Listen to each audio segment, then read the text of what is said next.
Hello quilters, it's Marianne Fontana, Fontana Originals. This design, the Quilts of Valor that we're making, is a little bit more complicated than some of the others we've done before.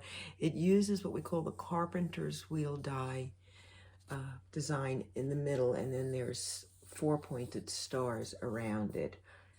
It's called Carpenter's Wheel and Stars. Very clever, I know, I know. But anyway, I'm going to start first, and we're going to make the Carpenter's Wheel, and then we'll do the other stars and piece them, and then we'll talk about how we assemble them. And keep in mind that anybody can make a Quilts of Valor quilt. You don't have to be a member of a specific chapter, or if you'd like to join, they'd love to have you. But if you just feel like you'd like to make a quilt and give it to someone, you can contact the Quilts of Valor Foundation and they'll find a home for it for you. Let's go down and talk about the assembly. The first block we're going to make is the Carpenter's Wheel. There are 4 quadrants in each 18-inch finished block.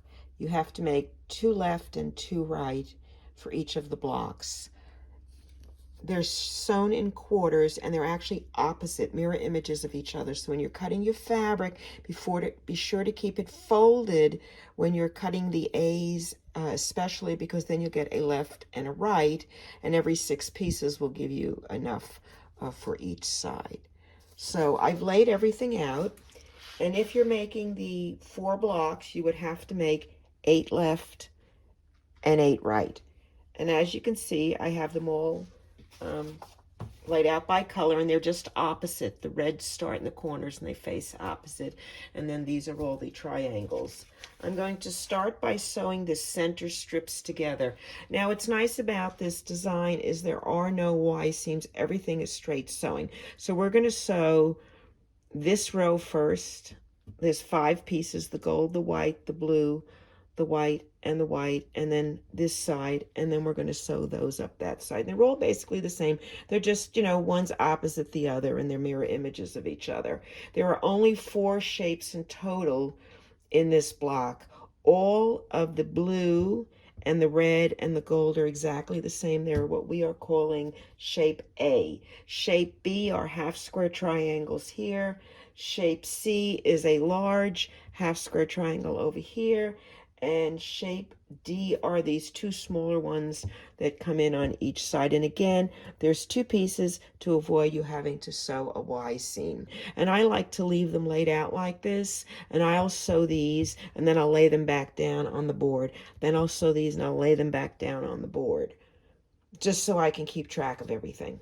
Anytime I'm sewing blocks together, particularly when they're complicated, I'm going to keep my charts next to me so I can refer to them. So I'm going to just show you how to sew this first section, which is a gold A, a white B, a blue A, a white B, and a white B. And we're going to sew those 5 together and then put them back in the space where they belong. So here's my first piece, and I have to sew this along. Let's make sure I get it. Here we go. Along this line, because they're going to go in that direction. Make sure you have right sides together, and I do, and I will just set it on top, matching up the sides.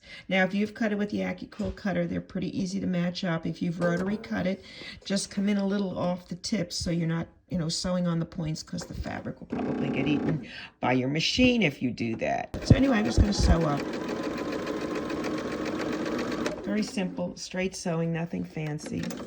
Now, if I were chain piecing, I would be doing all of the ones for the one side. In other words, if you're doing 8, you're going to be making 8 of these strips at one time.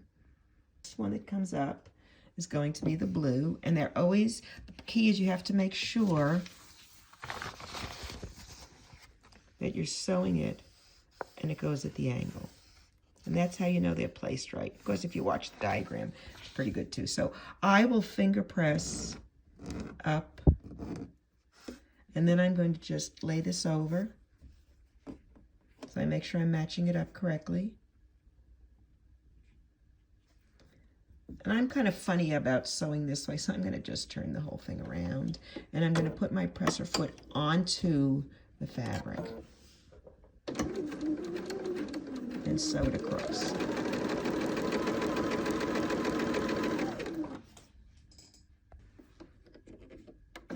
And just going to cut it off. Now, as I said, I would be string piecing these normally. All right, and then I'm going to get, and I keep pressing them in the same direction. So they're all going up, if you will. And what I will do is when we do the next row, you're going to do them so they're all going down. This way, when you sew them together, all of the corners, the seams will kiss together. We can talk about that in a minute. All right, so next I'm going to do is the white one. And again, flip it over. Again, straight sewing, nothing weird, nothing bizarre. And again, I just like to sew this way. But I need to know it's going in the right direction, so I have to set it up that way. I'm very visual when it comes to that.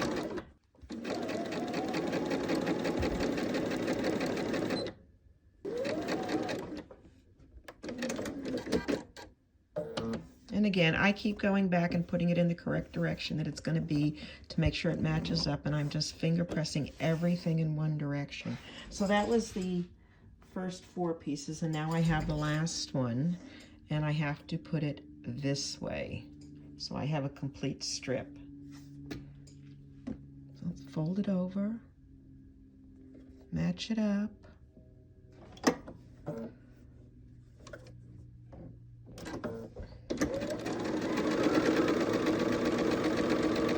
Down to the end, cut it off.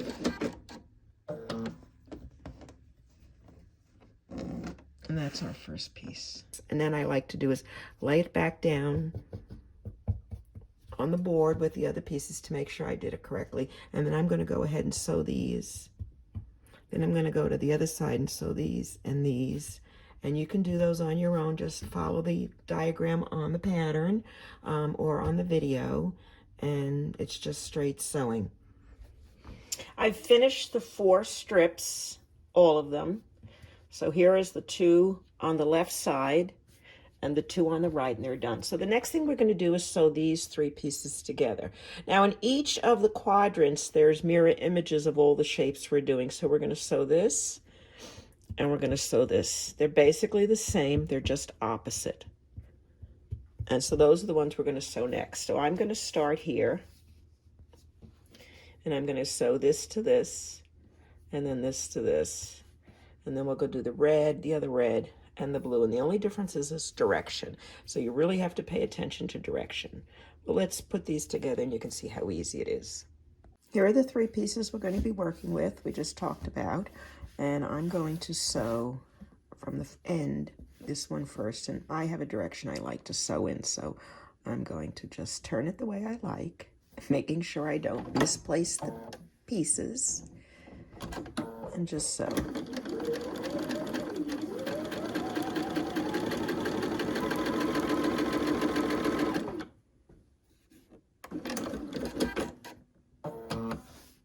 Oops, there we go. I'm going to just push it up. I finger press at this point. I don't really know which way the seams are going to go. Sometimes it depends on, you know, how you piece them together. In fact, it always does it. So that's the wrong side. So this is the right side. So flip it over. Some of these white on whites are very difficult to tell. All right.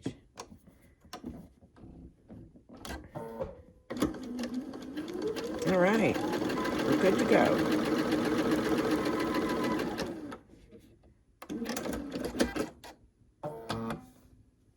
Okay, let's look. All right, so there's the piece. So as we discussed, now you have to do, let's look. This is the piece you just did, D, A, and C. Then you have to do D, A, and C this way, and then D, A, and C, and D, A, and C. So they're all the same. It's just different directions, mirror images of each other. Before I start the next one, I'm going to put this one back.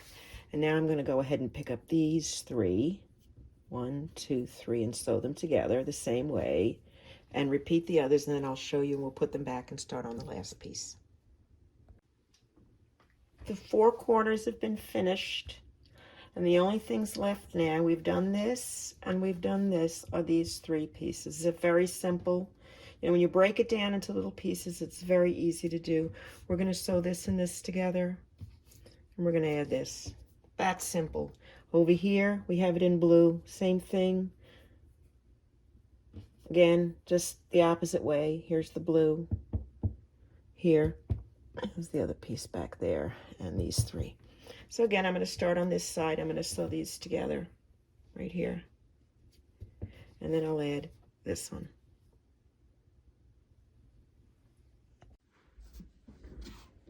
Sew these two together first. Match up the sides. I always place the fabric under the presser foot. While you still get some fabric eaten, it cuts it down an awful lot.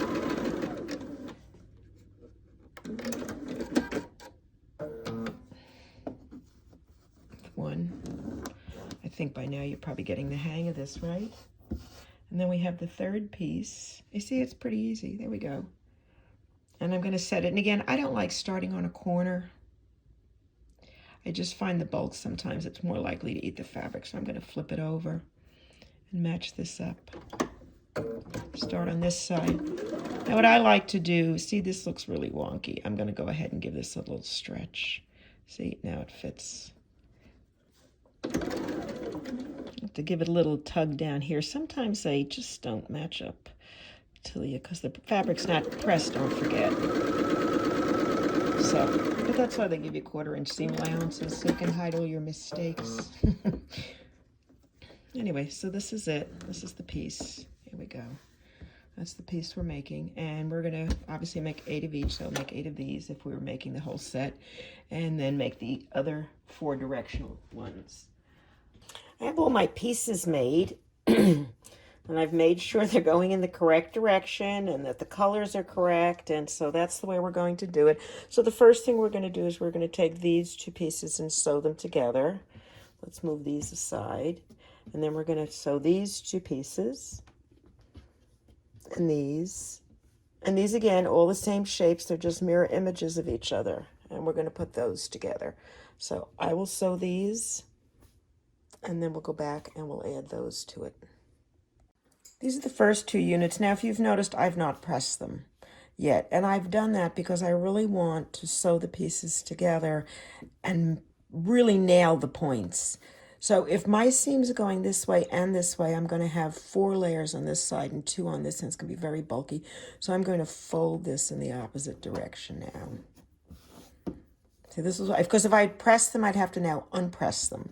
So I find this is easier because I'll get a real good seam later on. So I'm going to go ahead and lay this on top and slide it against that seam. And I now have a perfect match. So let's do that. Now, if you noticed, I've not paid any attention to the second seam yet. I'm not there. And I'm going to sew right to the seam. Now I have this. And I really don't know which way, so I'm just going to go ahead and let it go down.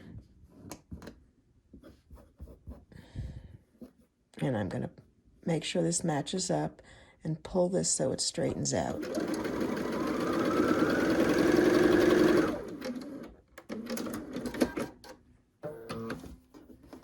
And here, look at that point. See that? You can't get much better than that, and that's because the seams are going in opposite directions, and they have no place to go but to kiss next to each other, hold hands, and look beautiful. So that's the way we put it together. It's as simple as that, and again, when you're doing them, I always like to line them up, look at them first, look at the seams. I'll fold this one down. And I will do that in every single seam I sew. And then I'm going to slide it right in place and then match up the top. And if the top is a little off, I don't care because that's going to get sewn into another seam somewhere along the way. And the key is to have good seam points. So stop there. Let's look at this one. I did the other one down. I'll do it the same. Just make sure this is lined up. And this seems a little wonky, that one. That's okay. And then pull it to make sure it's straight.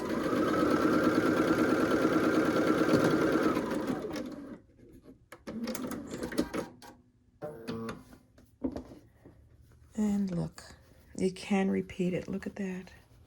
See, it's worth it.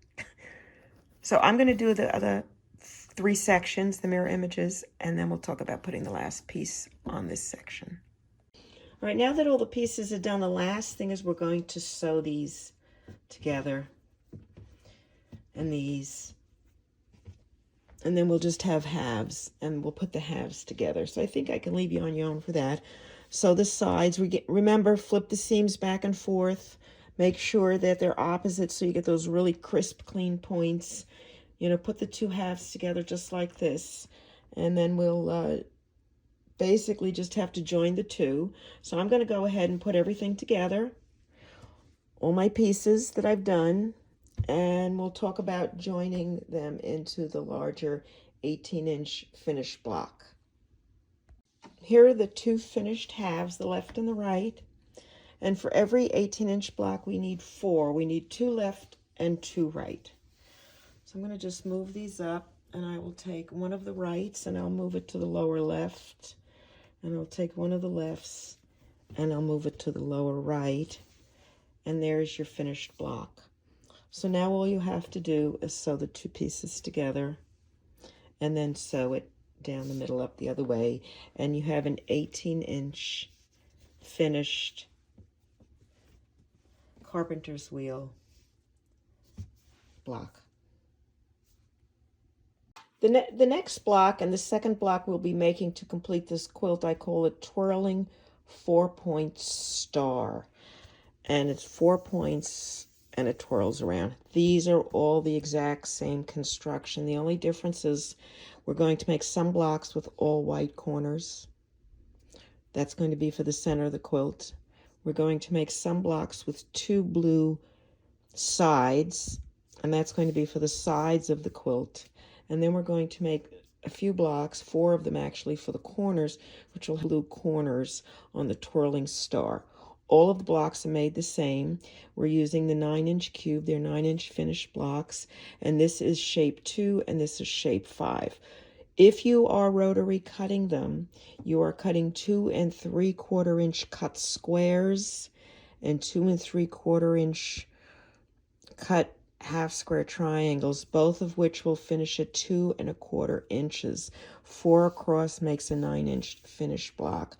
So these are 2 1/4 inch finished squares and 2 1/4 inch finished half square triangles. Let's look at how we put the block together. This is the block we're going to be making, the Twirling Star. These are the center blocks with no blue squares. These are the side blocks here, here, here, and here with a blue square on each side. Now, it looks like there's 2 because when you put the blocks together, the 2 blue blocks on each corner butt up with each other. And then there's 4 corner blocks that have 3 blue squares. Everything else, they're all sewn together the same way. You just need to make slightly different versions. So here's the layout. And the thing I always like to do first is sew all the half square triangles together. So I'm going to sew the red and gold ones together. And there's 4 in the center. And then I'm going to sew the gold and white ones together. And there's 4 on the outside. If you're making, when you make them, you're going to make 4 that look just like this with the all white squares. You're going to make 4 with 3 blue squares, like that. And it doesn't matter which, because you can rotate the block so they're where you need them. And then you're going to make 18. And I know I said you can rotate them any way you want, but for some reason I feel like I have to put those at the top. Then you're going to make 18 with just 2 blue squares there. And that's all you need to do, and we can start assembling the quilt once we finish these blocks. The red and gold half square triangles I'm going to sew first. There are 4 for every block you're going to make. And here they are. I have them laid out. And I like to flip them the direction that they're going to be sewn. It cuts down on operator error, as I like to call it. And I'm just going to match up the pieces. put it under my presser foot, and sew. Easy peasy. So I'm going to go and chain these. I'm going to best, for the samples in the video, I'm making 3 blocks, one in each way, one with all white, one with 2 blue squares, and one with 3 blue squares. So let me finish these, and we'll go on to the next colorway. I finished the red and gold half square triangles, and I just left them there. I'm going to continue string piecing. Now I'm going to be doing the gold and white ones. And again, you need 4 per block for the gold and white as well. So there's 4 red and gold and 4 white and gold half square triangle units for every block. All the half square triangles have been sewn together, and I've actually stacked my blocks up by color. So I've put whatever I needed with the white and then the blues, and I'm going to go ahead and sew them together in sequence. I like to sew them one block entirely together at a time, and I'm going to go ahead and sew row 1, 2, 3, 4, row 1 and 2 together, one block, flip them all, sew them together, just like this all the way down. Then I'm going to open them up, and I'm going to add the next set of shapes. Then I'm going to add the next set of shapes, so that when I'm done, I'll have one block totally assembled, string pieced, of course. The sides haven't been sewn. And then I'm going to cut it off, and then I will start the next one. So it sounds complicated, but it's not. It's really easy, and it makes it go much faster piecing. And if you're a traditionalist and you'd prefer to do it the more standard way, you can sew all these rows together. You know, do one, then the next, then the next, then do the next one, then lay them all out, and then sew them into rows. My problem is when I do that, sometimes I flip the rows around accidentally, and then I end up ripping them all out. So I found this way of doing it. If I put it together right the first time, they're always together correct until the very end when I sew them together, and then I'm a happy camper. Let's go to the sewing machine. The first version of the block I'm working on is going to be the one with the 2 blue squares, which is the side block, because it'll go on the sides, either side of the quilt. So I'm going to first sew this and this piece together.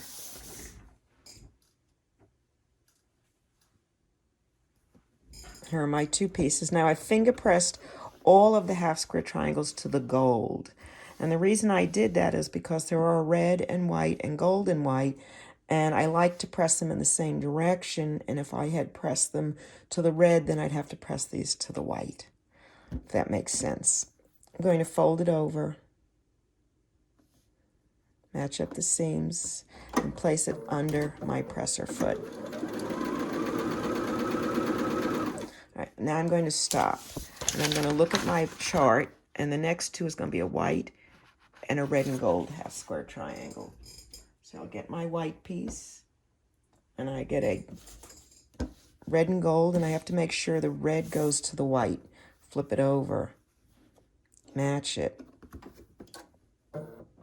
Now if I didn't sew that all the way, so my presser foot was actually a little raised, which kind of helps the next shape slide under. And I'm going to stop. I'm going to look at my chart again. Now I'm going to do a white and gold and a gold and red. Gold, gold and red. The key is the gold pieces have to match together. So here they are. Flip them.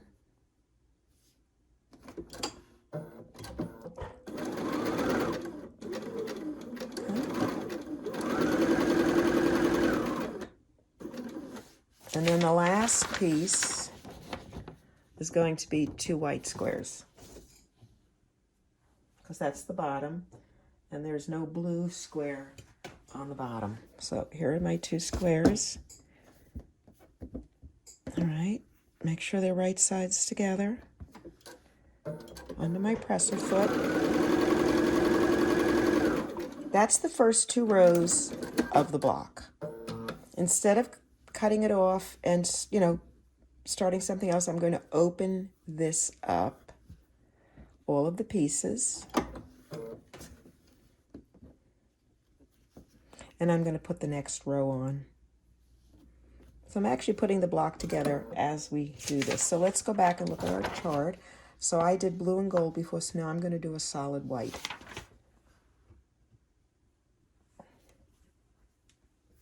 Right sides together, upper corner, match it up.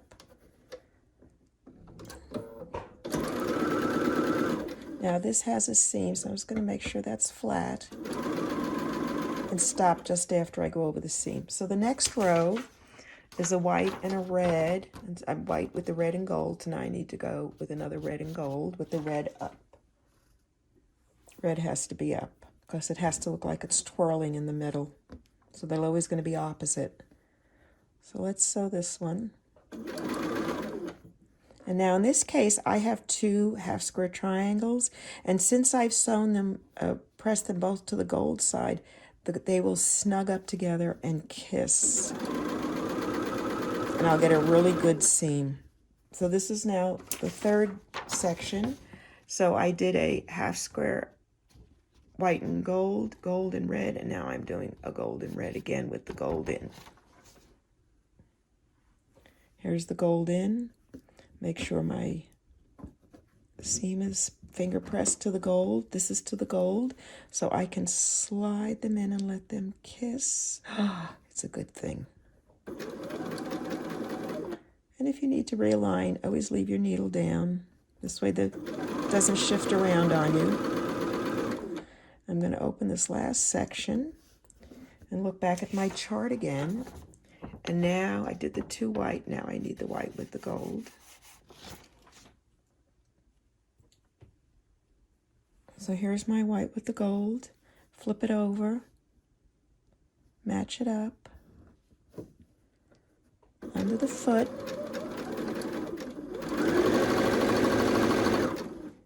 Cut it off. And guess what? We're going to do the last row. So we're going to open these up.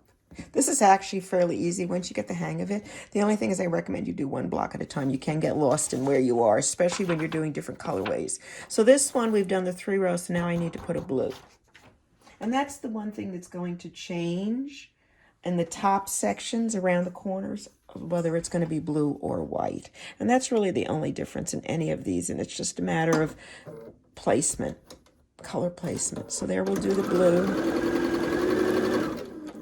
And open this up so I've got the 2. Now I need to do a gold and white. Here's the gold and white. Get those seams down. Gold and white. The gold have to be together. Flip it over. Under the presser foot. And bring it to the end. And the next one, I get a white one.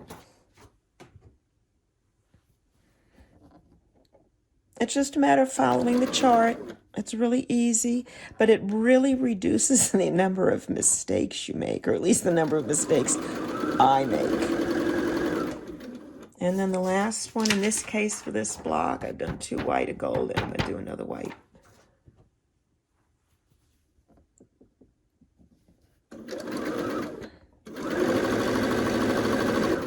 All right, let's look. So let me just open these up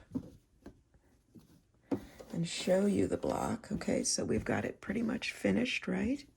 Now all I have to do when I'm ready to sew it together is turn it and start sewing in the other direction. Now what I would normally do when I'm making the blocks, I'm going to make them all like this and set them aside, and then I can go ahead and just do these really fast rows together. And it's as simple as, and again, I just want to make sure my seams are going up and down, so I'm going to make sure the one on the bottom is going down, this one's going up, make the seams kiss, start over here, sew to the seam, needle down, go to the next one. Let's get this one down. We'll put this one up, make sure the seams kiss. I can feel it. I don't know if you notice, sometimes with my presser foot, it looks like it's stalling at the seams a little bit, and I have to kind of tug it along. You can also use a walking foot. in this part, and it really reduces the amount of pull on the fabric, you know, because the walking foot helps feed it through. All right, so let's look. All right, so there we go. That looks pretty good. I'm just going to go to the next one. And again, keep in mind it's not pressed, so it's not going to be as neat. What I will do now is these are going down, and I've already sewn it, so I will make sure the next row goes up. And this is why I don't press it to begin with, because if I've pressed those seams in one direction, I will have to repress them. And why do it twice? Stop at the seam. Remember, those are up. This is down. Feel it so it kisses. Oh, it's a nice kiss. Okay. Stop at the seam. This is going up. This is going down. Make them kiss. Stop at the seam.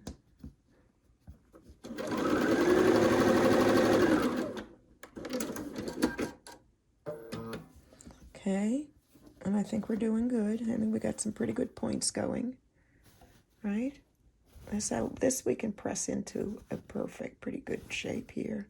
So I've got one more to go, and it's just, this time I'm going to flip it this way and pull it over, but I'm going to look to see I've started, these are down, so this is going to be up, because I want them opposite. That's the only way you're going to really snug it together. I know some people recommend you press all your seams out, you pin everything out. First of all, I don't use pins. You don't need them. It's just a waste because your needle is a pin. So I've pinned it now. I can line it up. And what would I do? Put another pin in here and one here. Then I got to take them out before I sew anyway. So, and then the idea of putting the seams in the opposite direction really helps you create a bumper for these seams to lay against, and it really helps you snug them. And if you were pressing them out, they would just slide across each other because they'd be smooth and flat, and there'd be nothing for them to align to. So I find this is a much more precise method because you have predetermined, if you will, bumpers for the seams to sit next to when you kiss them.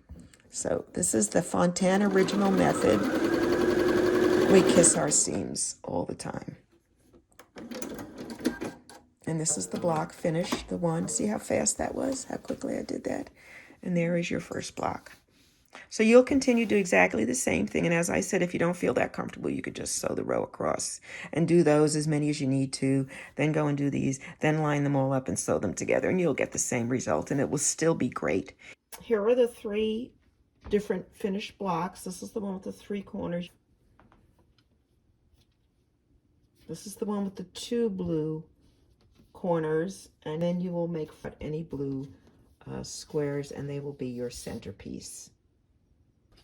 This is the way the block is constructed. The one thing we did not talk about is the gold border, and that is a 4.5-inch cut strip all the way around, which you will put on at the very end. The first thing you will do is sew 2 carpenter wheels together, and then you will have an 18 by 36-inch block, if you will, and you'll make 2 of them. You will take the Twirling Stars with no blue corners, and you will sew 4 of them together, and then you will sew them between the 2 sets of the carpenter wheels. So you will put the 2 with all the white, the 4 with the white blocks together between the 2 sets of carpenter wheels. The next thing you will do is sew a border of 4 each, 2 sets of 4 with the 2 blue squares for the top and for the bottom. The next thing you will do is sew 1, 2, 3, 4, 5 of these together for the side, and when you're done you will add a corner to the top and a corner to the bottom, and then add them in on both sides, and then you will add your border. And that's it. The quilt is done. It's really easy to sew. It is a little, detail. You have to be careful with the colorways on the carpenter wheel, but if you just follow the directions and sew according to the way we've recommended it, you should have no problem whatsoever. And when it's done, you can give it to your favorite veteran or to your favorite Quilts of Valor group. So that is called Carpenters Wheel and Stars. So if you'd like to purchase a copy of the pattern, go to Etsy.com. My shop is Fontana Originals, and type in QOV, Carpenters Wheel and Stars, or just browse through all the patterns and quilts that are available and go find this one. It is $8. 20% of the proceeds go back to the Quilts of Valor Foundation every year. And so if you'd like to make a Quilts of Valor quilt, anyone can do it, please do. And if not, that's okay, but if you do see a veteran, please thank him or her for their service. Happy quilting.